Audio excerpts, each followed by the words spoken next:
The silence beneath the fields. In the cold shadow of what once was a village in eastern Ukraine, a rusted sign barely clung to its post, Bereg Svitla, the shore of light. But there was no light anymore, only silence, and the waiting. Beneath the churned black earth where sunflowers once swayed, tunnels had been dug by trembling hands, their builders long vanished. Children spoke of voices rising through the floorboards at night, voices not quite human, whispering names, sometimes your own. And when the wind blew from the east, even the dogs refused to bark.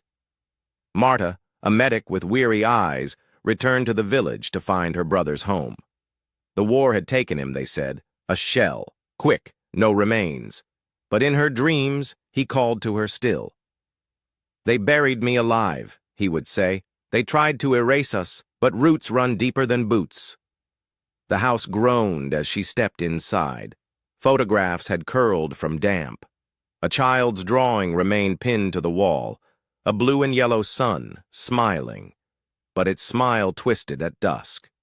That night, Marta lit a candle and whispered an old prayer for peace, for protection, for truth to rise. That's when she heard it. A scrape beneath the floorboards, then a whisper, "We remember." Not in Russian, in Ukrainian. She pried up the boards with her father's bayonet, now dull with time. The scent of damp clay and rusted blood filled her nose. A narrow shaft opened below, a tunnel. As she descended, her head filled with strange thoughts, not her own. Stand firm. Do not forget. You will survive. The walls were covered in names, etched with fingernails. Some she knew, most she didn't.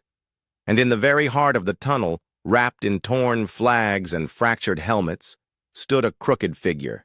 Not alive, not dead. Its mouth was stitched with barbed wire, but its eyes burned with clarity. It held out a single sunflower, blackened but unbroken. Marta took it, and in that moment, the whispers surged. "Wake up. Remember who you are. Take courage. Stand for the truth. They cannot bury us all." When the village awoke, the fields bloomed again, but beneath every stem something stirred, not ghosts, but memory. And in the east, the wind began to shift.